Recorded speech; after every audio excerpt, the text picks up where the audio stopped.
I love the fact they're playing the TV show themes. Do you guys remember the Golden Girls? Did you ever have the Golden Girls in Sweden? It's just something about old ladies sitting around complaining about life that makes life seem worth living. So I've been really fortunate to speak a lot of places in Sweden and hear some really remarkable speakers. And I always come to Sweden and I talk about brand new things that I think are important. So today we're going to be talking about love. And to be honest with you, some very personal things. I'm going to be sharing my current fiance's relationship with you and how we met, how we fell in love, and all the intimate data that went into that. But I think it's an important talk that we have today when we talk about love, because everything from friendships to families has been affected by technology, and we don't really have a language for how to put this into perspective. Before we do that, though, I thought I'd talk a little bit about me, for those of you who haven't seen me before. If you go to Google and you just put in most connected, my name comes up, which is like really good search results if you're into marketing. But about 4 years ago, if you had to type most connected man in the world. And then like 2 years ago, it was like most connected man. And this year, I was really surprised that it's just most connected. So I'm aiming for, by next year, just to be most. Because that is the best web search ever. Like, you know, especially if you want to meet and go on a date, just Google most. I come right up. My story started back around almost 20 years ago, but I was super unhealthy. I went to my doctor and said, hey, can you give me a hand? Can you help me out? My doctor didn't know much about my health. From there, I said, well, you've got these giant charts on my life. Can you at least look in your notes and see anything about me? Didn't know much there. So I started taking notes when I would go into the doctor on my Giornata. It was like a little PC, pocket PC, they called it. I used to say Giornata computer. And I'd then go back and see him, and he'd say, how do you know that? And I go, well, you said this last time. He goes, how do you know what I said last time? I'm like, I wrote it down, don't you? And it was this whole thing that your doctor's only job is to pay attention to you, kind of like your spouse, but, you know, professional. From there, I asked him to have all my notes, and I scanned them, and I put them all in Evernote. I had them transcribed. From there, I started getting into big data about 2009, 2010, 2009. And I love these screens. This was something Google had called Flew Near You. And the way it would work was you'd register your home address, and as soon as your neighbors started getting sick, you'd get alerts. So I remember I used to call up Dr. Alfred. That's not him. That's just a picture of he got mad. He was in my presentations. And I'd say, Dr. Alfred, the flu, it's down the street. And he'd like get so angry with me and goes, would you just stop reading the internet? And I'm like, okay, I'll try to get a hold of myself. From there, I got involved in patient communities. That's where if you're on a prescription, you go to this community and you compare notes with other people who are on prescriptions so you can develop all of their symptoms and sicknesses. Come on, I know I'm amongst my people. How many of you have had cancer this week? I mean, it's just like we get so many diseases from the internet. By 2011, I was putting devices all over my body and in my home. By 2012, I was getting into microbiomes and genetics. But then in 2012, I realized I really can't get healthy because all my information is locked inside this device, because my phone knew so much about me. So what I did was I started saying, what could I learn about myself? So I went through every single paid application I used and got the information from it. So all these charts behind these content placards are things about my life. So my phone had all this incredible information about me, but I couldn't get it out. So I thought, I need to develop a way to do this. So the first thing I did was I said, I want to use my phone, but have the data come out of it. Some of the ways I did that were hooking up secret Twitter accounts to my air conditioning or my air processing. So like, it wouldn't let me have the data, but it would let me tweet it out. So I have all these systems like Dancy Air, Dancy Mood. If you ever want to see how angry I am, go to Twitter and look for Dancy Mood. And it would tweet out my emotions and my other data, and I could then scrape it and pull it into the system. From there, I created these categories and put these categories all around it. So when it went into my system, I would know exactly what type of data it was. Then I had to organize it because I was starting to do some things like sometimes and other things not when I was supposed to. So I created this mapping to Maslow's hierarchy of needs. And then I created some automation using RSS feeds and APIs and all this other kind of crazy tech. The problem was I had this huge, huge gap in my data where I wasn't as successful at logging it as I want to. Hold on, I'm getting an alert. Oh, it's saying, can you send love out right now? I have little reminders that tell me to do things like think, be slow, be kind, you know? I don't have reminders to like do anything important, but I think being kind is important. But the problem with my data was real simple. If the data came from a genetic system or a microbiome system, it was absolutely the truth. If it came from a wearable or something in my home, it was pretty much probably going to be the truth, right? It's hard to fake your heartbeat. It's hard to fake the air conditioning, the temperature in the room. But if it came from a system where I posted it manually, it was probably a little bit of a stretch in the imagination. So I called that soft data. So soft data was stuff I constructed that was maybe not 100% true, right? Hard data was the stuff that I created but was probably more than likely true, and then the core data was different. And then I mapped it to some scientific processes that I felt were more in line with my values and like stuff I could actually prove if this ever got found out I was doing this. But then I needed some place to put all of this data, some place that I could show to anyone in the world and they'd go, I know what kind of day you had. I know what kind of feelings you're having. And it also needed to be something that could look in the past, right now, and in the future. And it had to be mobile.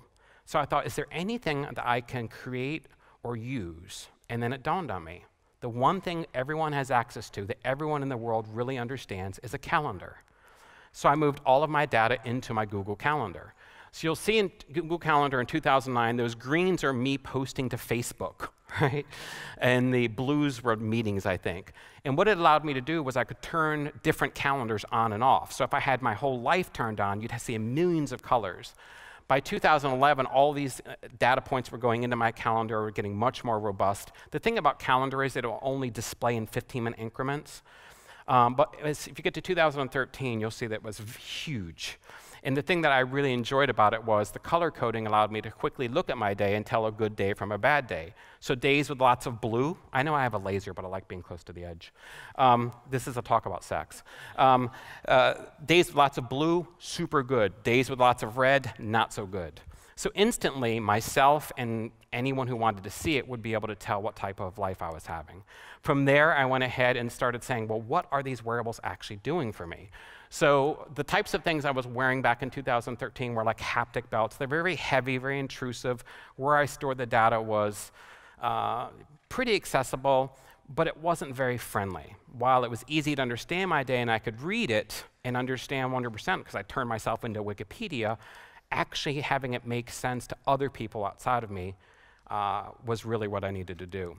The systems from my home, the systems in my car, everything added up to create this very robust system that I could start to query in my life and start to get healthier.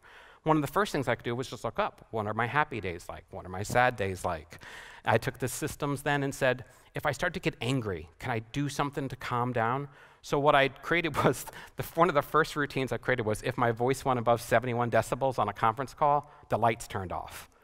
So whenever I was on the phone with people from work and I would start to get anxious or upset, my house would just start flashing like a disco. But I learned very quickly like what the threshold to being calm was with your voice. I took that and many other things and stopped smoking, I stopped drinking, I lost a large amount of weight. I think I'm more impressed by the fact that I got off antidepressants. I was on antidepressants from the time I was 19 to the time I was 45. And antidepressants, I didn't have a problem with them. I didn't know what they'd really done to me. But learning about my life and learning what was important to me was one of these things that it really helped. But the problem was, with all this massive change in my life back in 2013 and 2014, I still wasn't finding the types of things that I needed to find. So I started on a second data exploration that I really never talked about until recently. And that was actually looking at this data through the lens of a more compassionate eye, a more empathetic eye toward myself. And it came down to looking at the types of services I was using and where they went in this hierarchy of needs, this kind of quantified or quantified selflessness, I called it. This idea of could I be mindful with my data? And I took the same devices and then started getting devices that were more close to the body, things that had to do with how I thought and how I used my body. I also started collecting the data not in a calendar, but in photos and posting them. So in 2011, when the soft data project to really start to understand my heart came online, you'd see photos of me on Instagram where they were overlaid with the temperature of the music I was listening to.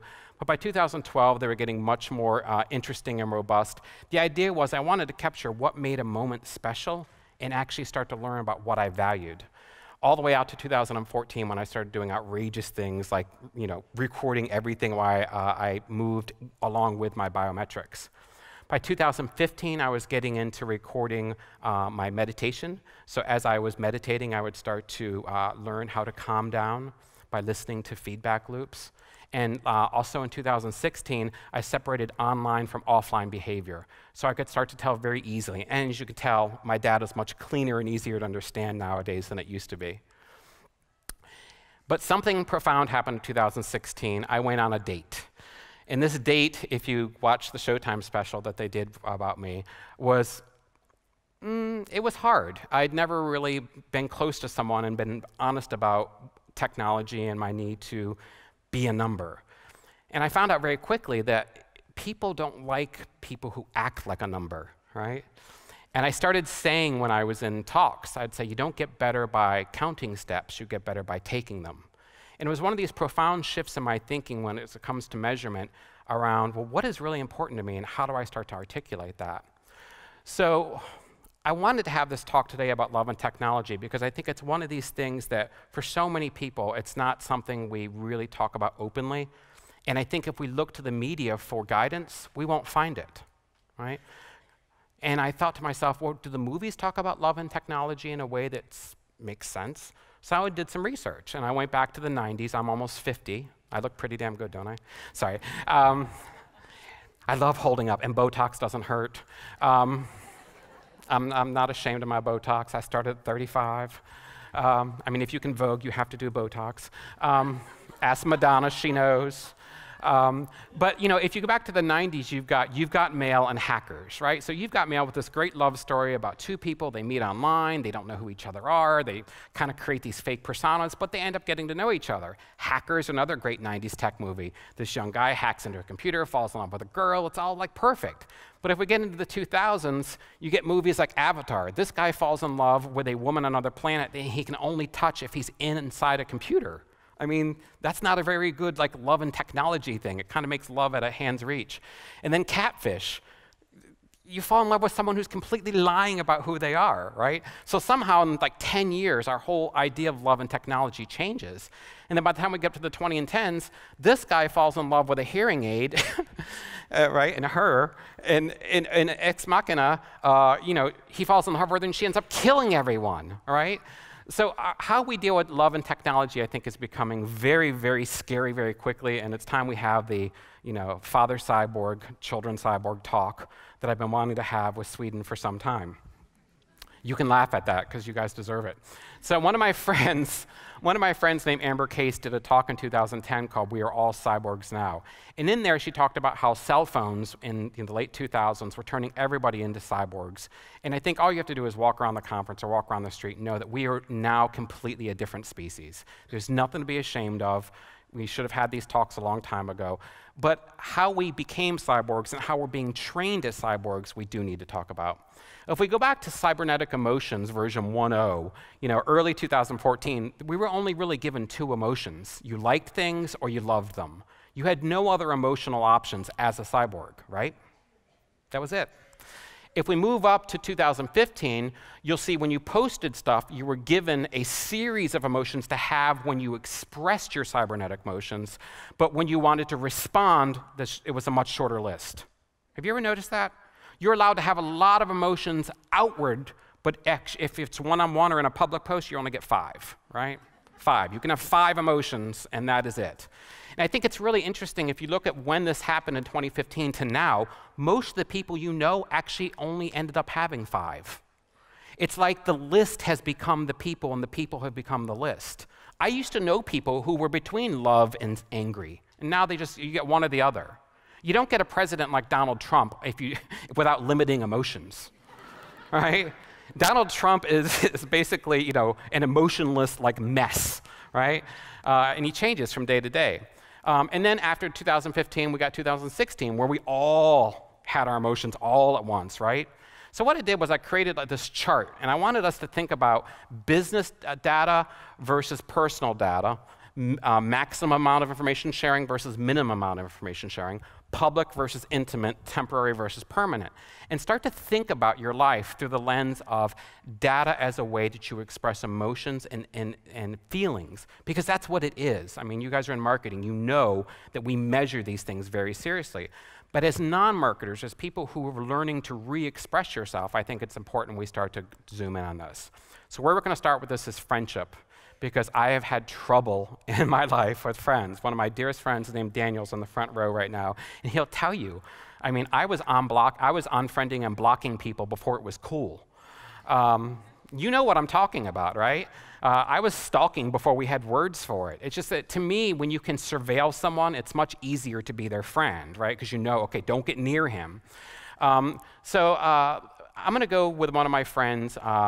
His name is Shane, and when the first time we became friends on Facebook back in 2007, 2008, it was great, and I liked it a lot. But then, like everyone else, people can get difficult on Facebook. But Facebook has really thought through this. So I thought I'd actually explain to you the way it looks through my cybernetic eyes. So if we look at friends as a computer system, you know that if they start to talk too much online, you can unfollow them, right? Long before you unfriend someone, you can unfollow them. You also have the ability to snooze people now.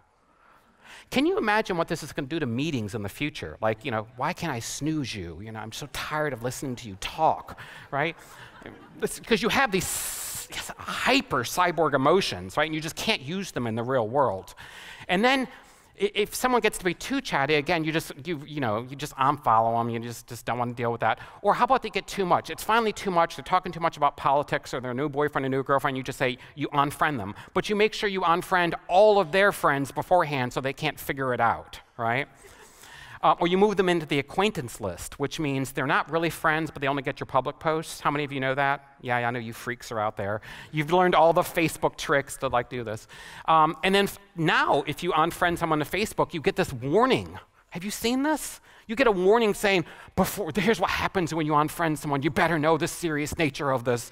You're about to lose everything you've ever cared about, right? Because when you get that instant message that goes, wow, we're not friends on Facebook anymore, it's like, yeah. And if you have to tell me, that's probably why. And then finally, if it gets too weird, you can just block someone. So I thought to myself, what is it about being friends and having cybernetic emotions? So I think this is why Snapchat is so popular with people. It's really easy to friend and unfriend. You get temporary updates. You don't have to watch the stories. Snapchat is what a cyborg's best friend should be, right? It's just there when you need it. It's entertaining. Put it away. It's the parakeet that never dies, right? Sorry, that's probably too soon to say that. Next, you've got level 2 friendship, right? You've got Instagram, okay, that's kind of close. Then you've got Twitter, okay, that's not too close. And LinkedIn, oh God, I don't want to link into you because you might post weird things and try to gain people for likes. Okay, but I'll do it. And then you've okay, it's on. We're going to be Facebook friends. And then the responsibility. It's like getting married. How many of you feel like the heavy? I mean, when I get friend requests, I literally start to lose my mind. I'm like, I can't function. I literally can't function. It's paralyzing. And the person who follows you, and then you're like, oh shoot, did they not feel confident enough to friend me? And then you're like, what am I, just bipolar? And then you go all the way up to people who use 23andMe, the genetic site, right? So then you have someone saying, hey, can I see when you're going to die? So that's what 23andMe is. It's all these genetics. How can I find out when you're going to get macular degeneration? It's like, no, can we just be Facebook friends first? How about you find out where I work, and then you can find out if I have a boyfriend? There's an order to this, but no, not anymore with cyborgs. So let's talk about what it's like to meet, right? So today we've got things like Tinder. We all know this. We've got, I love this. This is, what's the name of this? Oh, gosh. I can't think of it right now. I'll think of it in a second. This is Coffee Meet Bagel, and this is Grindr. I'm gay, so we'll talk about Grindr in a minute. So these are all these paid applications, but they're free for the most part, but you can pay to do things that you can't as a normal cyborg. Have you ever thought about how much it costs to date nowadays? I mean, just to have the option to go back on a mistake will cost you $12.99 a month. Seriously, you have $12.99 to say, I'm sorry, I was distracted. I think you're cute. But no, you can't do that. You have to pay to say, I made a mistake. Or over here on Grindr, if I don't want guys sending me dick pics, I have to pay extra, And gays have gotten around this, because now if you're in San Francisco, people use AirDrop to show you their junk. It's just will you accept a picture from this? I'm sure. I'm like, oh my gosh, it's it's amazing, but trust me, always follow the gays. The gays have the cyborg thing down pat. But then you've got Tinder. My friend was talking about Tinder earlier. You know, it's great, but now you've got Tinder Plus, and then I love this. You know there's a Tinder VIP? You have to get invited to. It's like the cool party you'll never go to, right? So it's just getting really difficult for this. But some of my favorite things about Tinder are the advertising. So this guy, his Tinder profile is his bank balance. I mean, let's just keep it real. I mean, right? I don't even care if he's fat, right? He's got 120 disposable. I'm on, right? This guy's a police officer. His name's Tommy. His bio says, ever shouted, fuck the police? Well, now's your chance. I don't know about you, but as a gay guy, that kind of turned me on. I was just like, I am so down to fuck the police. All right. And then this guy has got his pregnant wife in his picture. I don't know. That's a bridge too far, right? But it's okay. It's okay. And then if you're one of these people who just love technology so much and you're not ashamed of your cyborg self, you've got Hater, which is an application. If you hate things, you meet other people who hate the same things you do. You hate cargo shorts, there's a person for you. You hate Apple nerds, there's a person for you. How about if you hate everything? You win Hater, right? And I just think if we've got this whole relationship with technology where we have to bind together on what we hate, we have political elections, not love. And that's why we're doing this talk. There's this whole web series now where people meet for blind dates. They get suited up and scanned. They're not allowed to touch, and then they go on these virtual dates and decide whether they actually want to physically walk around the wall. Like, so we get like a cybernetic like pre-check. And then this guy, he was in the news about 3 months ago. He went on 6 dates in one night. He scheduled them every 30 minutes. And when the news people asked him why, he said it's more efficient. On TV, people date 10 people at once. And the newscaster said, but you're not on TV, right? He said, I am now. So I just think it's one thing to go viral. It's another thing to be a virus. Right? And we are literally turning ourselves into these viruses for the, these viral contagions for life. But it's not just for heterosexuals. You know, as a gay man, I dreamed of one day being out. I never thought I'd be on a stage talking about being gay. But gay guys, we've got the best of both. And we get like all the people at once. We don't have to swipe. We can see all the hot guys at once. We can actually create filters. We can come in here and say, you know, I want someone who's a geek, who's between this age and this weight range. We can even come in here and then actually tell how far away someone is and if they're walking or driving, right? You don't want to hook up with someone who's driving. They can't do anything, unless they have an autonomous car. And this guy's profile was on Grindr. He actually had his sexual data from HealthKit listed, right, showing he wasn't getting laid. We have an app called Scruff that lets you come in and sort by what type of sex you're going to have. Is this someone who likes to use condoms or takes pills to not get diseases? This is real. We have Gaymoji because there's only so many things you can do with eggplant until you're gay. Seriously. And then if you're into hooking up and paying for sex, you can actually sort by genitalia size, by ethnicity. Literally, it's better than Amazon. It's just, if your man isn't there in 30 minutes, it's free, right? It's gay prime, we should call that. So it's difficult. And then just 30 miles from here, just 30 miles north, here in Gothenburg, there's actually a beautiful little place you can stay. You guys have heard of Airbnb? Well, this is Kink B&B. It's for those of you who want to hook up and have a room anywhere in the world, and it's amazing. There's actually one. Go to Kink B&B and look it up. It's just north of Gothenburg. So what's going on with the way we're treating each other with love and technology? So, today, if you start to meet someone and you end up dating them, there's that awkward moment where you put them as a contact. You know what I'm talking about? Where you're no longer just texting, you're actually going to type their name in, and their last name isn't the service you met them on. It's actually their last name. Then, in dating, you then start the whole Facebook routine, and then in dating, you normally do that. Well, you can use my credentials, right? How many of you share credentials with your partners? Some of you? Yeah? It's a very intimate thing to do, because then you have to watch the types of things they watch. From there, you've got this whole cybernetic language of love that's developing, right? There's so many ways to talk to your partner nowadays. I come from a generation where you just say XOXO, like kiss, kiss, kiss. But nowadays, the first time my lover sent me an emoji, I was just like, what the heck is this? You really? Can't you just say I love you? It's like, I don't look like those lips. Those lips look like you, though. And then I would type back, I love you. And of course, he would say, I love you too. And then I'd say, okay, I'll up my game. And then, with Apple, you can actually send your heartbeat, through the phone now. I'm like, oh, that's really cool. And then he upped his game by sending me lips, right? Just kissing. There's those same lips on that guy. And then they've got this thing now where, like, here, where you can actually like the actual message. So then you're like, well, which message am I responding to? How much love am I having in one text conversation? Have you guys noticed? And I didn't even talk about adding a GIF. Right? It's like you can go like all mental on these messages, right? And then if you've got Apple Watch, the thing's beating on your arm. It's like you can be having sex with two people at once, right? One with the person in front of you, the other person who's sending you heartbeats. It's very polyamorous, these cyborgs. A very, very, very big deal. And of course, you've got Amazon gives you a Trojan button, so you just press a button to have condoms delivered. There's actually a condom that lets you measure, and it connects to your phone, so you can see what type of sex you're having. This is one of my favorite charts I've ever found on the internet. This woman actually logs her sex through her Fitbit, and then posts it so her husband can up his game. All right? So it's a very, very, very stressful world if you're in a cybernetic relationship, and most of you are.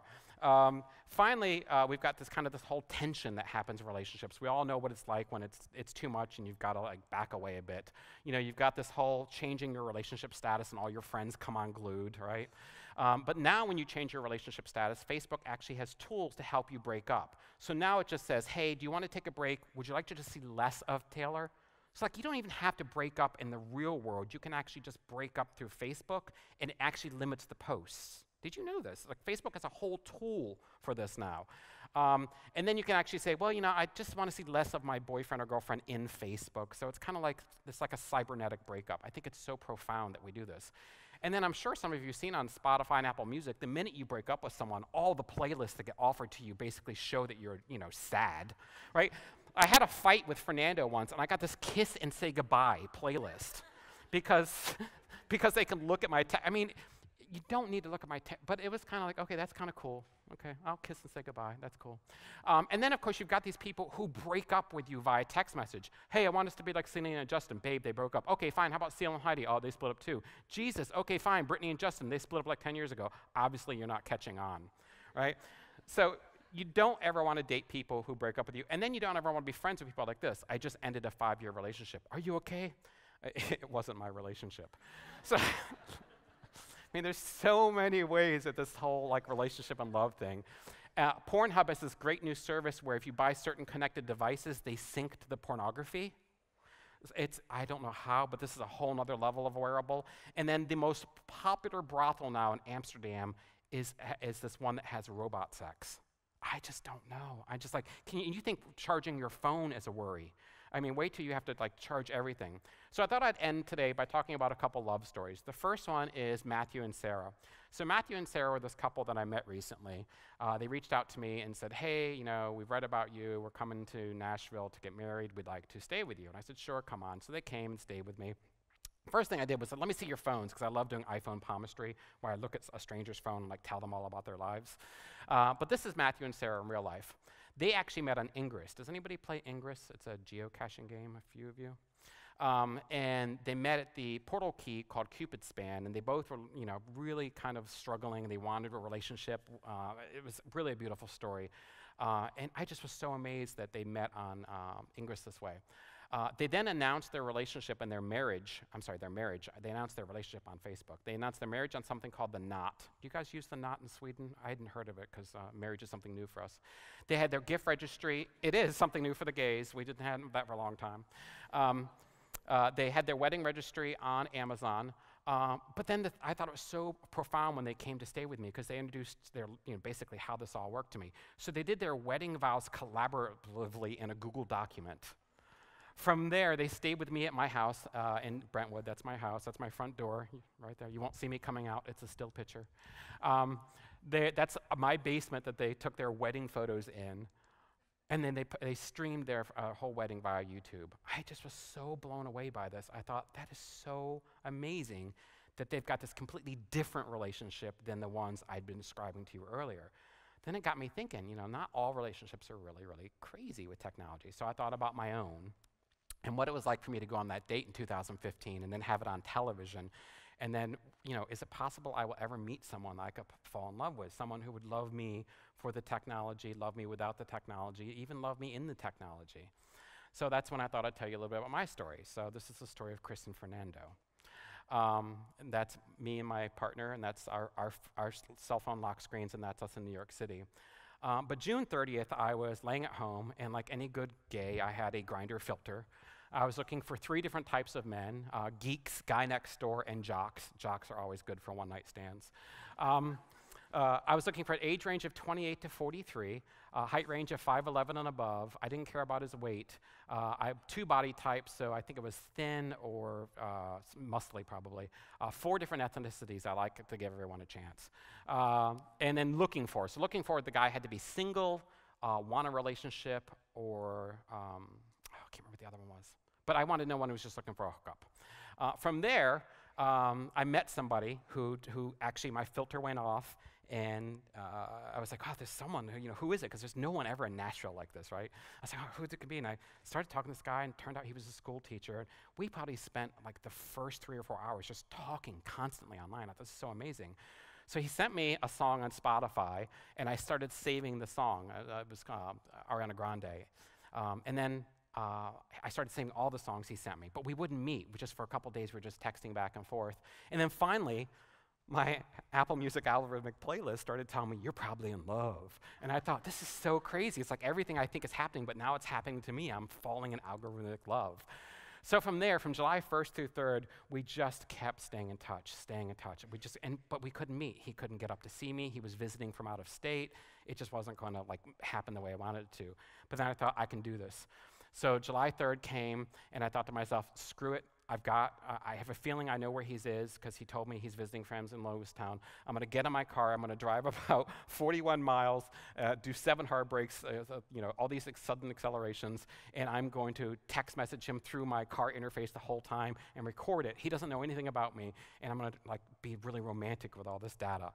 So from there, I got down there. There was a Walmart in the parking lot. It's a very small town. I pulled in there. I bought some flowers. I thought, I'm going to give this guy some flowers. And I parked my truck. That's my truck from way back then. And I waited. And I texted him. And I said, guess what? And he said, what? And I just sent my location. Didn't say I'm here, just sent my location. Well, all of a sudden, he got the location and text message. And I could see the bubbles were going really fast. He's probably freaking out. Like, some guy drove all this way to see me. So I don't see anything, I don't see anything, I don't see anything. And then all of a sudden, I'm like, well, screw it, he's not going to come. So I start recording a message, and I'm telling my friend Sam, hey, there's my truck. And I bought this guy flowers, and I thought he was going to come. He's not going to come. And thank God I'm not letting them play the sound, because I sound so crazy. So I'm sitting there, and all of a sudden, this car pulls in the parking lot. Empty parking lot. It's July 3rd. It's the day before the 4th of July, right? So the car comes in, I see the car door open, I get really nervous, and all of a sudden, I see him get out. Oh my God, my heart starts beating so fast. So I walk up, and he's walking toward me, and I'm walking toward him, and I was just so happy. I just knew, I was just so excited. And we started hugging, and then he gave me a kiss, and he looked in my eyes, and he said, thank you for coming for me. And right then, no lie, fireworks went off. Really, it's the night before July 4th, right? So we both have these big, glassy eyes. We're like, we got fucking fireworks. This must be real, right? My heart rate goes through the roof, and we just say, screw it, we're going back to my house. We went back to my house. We hung out for a little bit. He had to get back in his car, go back to Texas. We spent the next days just on the phone, FaceTiming each other. You can see there's no sleep happening, right? Nothing. I was totally, data didn't matter, to hell with tracking, right? Everything was going to be good. Soon I was forced touching my phone, and he was the first person that came up. He started taking screenshots of my Snapchat. I just was like, he likes me, right? When someone takes a screenshot of your Snapchat, you know it's real, right? Then I had to come back to Europe to do some work, and it was really hard because we were apart. So he started writing me notes in Messenger. I started sending him pictures on Snapchat where I'd say, your hand is magically here. We started sending each other pictures of just our hands on our pillows in our beds, pretending they were holding hands with each other. I sent him a picture of me trying on some clothes. I finally made it to his Instagram feed. So I knew, oh gosh, I'm on his Instagram feed now. I put him as a favorite in my watch. He shared his location with me. I shared my location with him. You guys know what I'm talking about, right? He started sending me Snapchats when he would visit me and when he'd come to Tennessee, or like the airport he's at. He'd send me these little real-time flight tracking. I'd send him the real-time flight tracking back. When we finally got together sometime in October, we knew it was time to go to the next step. So I gave him biometric access to my phone. You guys know what I'm talking about. You got to give him the finger, not that way. We shared exercise data, so suddenly we were doing things together. And then finally, I asked him, I said, I'd like to give you a key to the house, and gave him access to my house via HomeKit. So it was very neat to me, I could literally give him a key to the house that way. From there, everything started working out. We just started falling in love. He decided he wanted to move in after 4.5 months. We started going every place together. We became so close. Earlier this year, we thought how appropriate we should go see 1984 by George Orwell, and we attended our first Pride presentation. We've been together almost 1.5 years now. So it's really amazing, and I thought I'd end by talking about how we keep it going. So we decided to make everything we do with our technology collaborative. So if we're spending money, we not only log what we bought, but how it affected us. So we created categories for the two of us. When we go places, we check in together.